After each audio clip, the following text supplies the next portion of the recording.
What's going on, squad? It's your man Unspoken Reviews back again with another video, and today we're going to be reviewing the new trailer for Agatha All Along that dropped earlier. And it seems that this show is going to be picking up right after the events of WandaVision and Multiverse of Madness. All right, guys, so it looks like this series is going to follow Agatha as she is going on a quest to reestablish her power. Now, if you guys remember from WandaVision, what happens in the series is she actually is a witch that has been working in the background, trying to figure out what Wanda did to trap all the civilians there in Westview. She's moving around in the background in an attempt to actually steal Wanda's power and realize that she might potentially be the Witch of Legend, which is the Scarlet Witch. And it seems like she's almost going to be successful in stealing her power. However, Wanda overpowers her, stealing her power. She gives Agatha the impression that she is Agnes, who lives in Westview, and gives her the nosy neighbor personality. And it seems like she's living that for a while. She even becomes a police detective, though I am skeptical if maybe her subconscious might have been moving in the background to make her become a detective. Because you guys saw the way Agnes was acting during the show. She was very much giddy and goofy, and she didn't come off as the kind of person who could be a cop.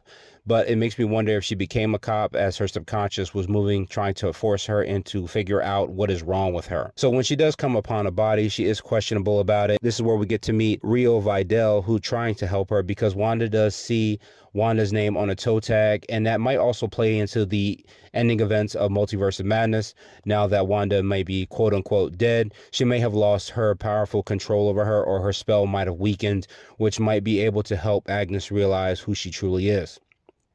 So Agatha is able to break out of the spell, and once she does, she realizes all her power is gone, and she tries to travel down what is called the Witch's Road. Now, whether or not that is either task or physical or possibly both, she has to do this in order to regain her power, and she enlists the help of her coven. Her coven are members of Rio Vidal, Leah Caldaru, Jennifer Kale, Alice, and Sharon Davis. Now, if you guys remember Sharon Davis, she was in the show WandaVision.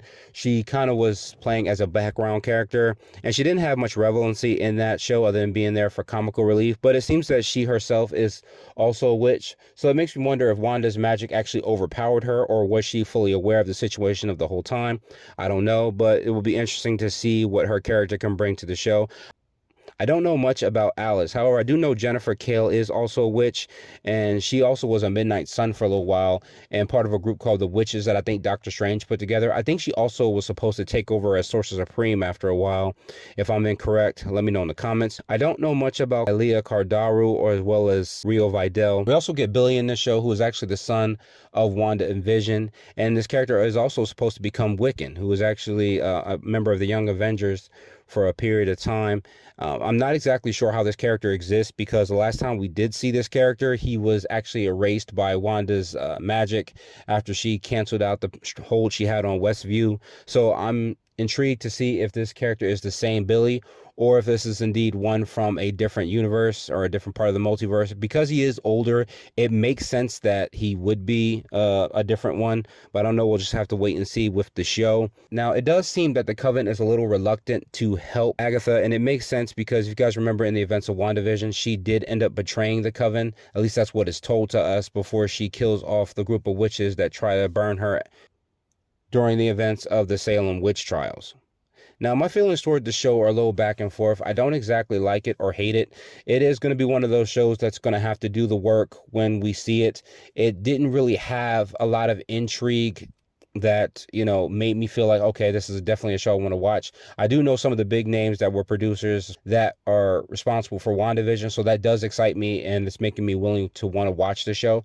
But this show is going to have to be one of those shows that does the work. I mean, I know a lot of fans have wanted the supernatural, twisted vibes from the MCU for a while. I know we have gotten some of that from Moon Knight, WandaVision, Doctor Strange, Werewolf by Night, but it has not been able to really stick the landing the way we wanted. It just kind of peeks into it and then it disappears. And then this is going to be another miniseries, which means we're looking at short episodes, short in length. It's not really going to do much other than just show some supernatural creatures such as vampires, it looks like, and potentially some other beings. I'm not exactly certain how deep it's going to go. I really would like the show to be a little bit more scary. I don't want it to be as goofy as it kind of looks at the end of the trailer. It looks like we have some kind of exorcist moment, but it kind of looks like there's comedy talking in the background like it's no big deal. You know, maybe perhaps to the characters who have experienced this, it's no big deal, but it's going to have to do a good job of giving us those cringy moments that's going to make us feel like, damn, this is really a dark and twisted show. And I don't want it to be played for laughs and goofs. You know, I felt like WandaVision, even though it had its goofy moments, could have these very serious moments. And this show is going to need to do that to really keep us invested. All right.